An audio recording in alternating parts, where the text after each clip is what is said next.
Most camera advice online is useless. Not because it's wrong, but because it's not about you. Somebody recommends a $3,000 camera. You buy it, and then it turns out that you needed $500 one. Or worse, you just needed to fix your lighting and camera was never the problem. But before you spend anything, 3 questions. Answer them honestly and the right camera basically picks itself. What kind of videos are you making? I know, it sounds obvious, but most people completely skip this step and they are directly checking the specs of the camera. That's the biggest mistake you can do. If you're making talking head videos just like this and you're basically sitting in front of your desk in the controlled environment with not changing a scene and single thing, what you actually need is reliable autofocus, flip out screen just to control yourself, just like me, and the mic input. Everything else is just marketing and you don't actually need that. If you're vlogging and traveling, camera size and the battery life is more important than image quality itself. The most cinematic camera in the world is useless if you don't want to film with it. For example, if you're traveling the world, you can't bring the cinema camera there because it's big and it's not comfortable to carry around. So in that case, you need something small with a good battery life and somewhere decent image quality. And if you're shooting for clients, for example, weddings, commercials, basically anything where someone is paying you, the reliability is everything.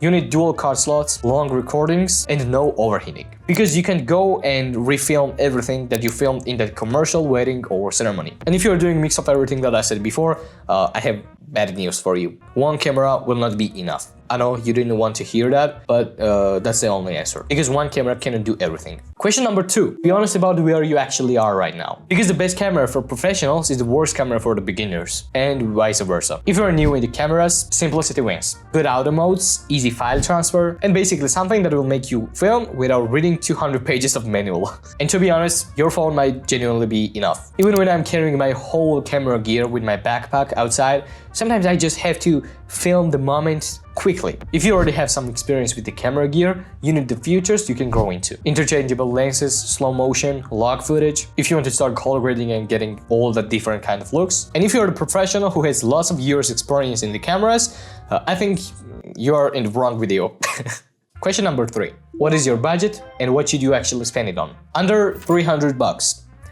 Don't buy a camera. Spend that money on a microphone and light. Because if you have good lighting and decent audio quality, you are already outperforming the guy who has a cinema camera and doesn't have a good sound and good light. Under $500, I recommend action camera or pocket gimbal camera. Small, stabilized, simple, easy to use. If you're vlogging or just getting started, these things will be your best friends. For example, this is my Osmo Pocket 3, which I used for 1 year. It made me film 15 full-length YouTube videos. This is a beast. I love this camera so much, and if I was starting over, I would buy this one again. Because this has everything you need. Built-in gimbal, so your footage is always stabilized. It can film log footage in 10-bit colors. It has really good built-in microphones, so you don't really need to buy a separate one. Great battery life, great image quality, so basically it's best thing for vlogging. But if you're clumsy and you drop your camera often, then you should definitely get an action camera because this is durable. I dropped my GoPro Hero 10 like a million times and it's still alive, it's still filming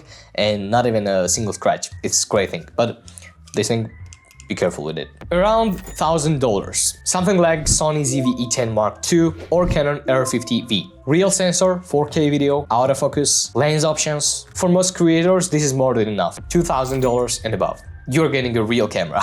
You will get internal cooling, great autofocus, and basically the camera which will not let you down in mid-shooting. But keep in mind that when you're buying $2,000 plus camera, you need to invest in a good lens as well. Now I use my Sony a7 Mark IV as my main camera, and I'm using it for my client work, these talking head videos, vlogging as well. But sometimes I just bring my DJI because this is really compact. I just put it in my pocket and just go and film everything I want. I use this GoPro for my BTS content. As you see, you can use one camera for everything. At this point of my life, this camera gear is more than enough, and if you want to know what I use for filming videos like this or my client work, I have a video on my channel, so you can check it out. I will leave the link in the description. Hope you enjoyed the video. Please drop a like and subscribe. Also follow me on Instagram, and I will see you in the next one. Peace.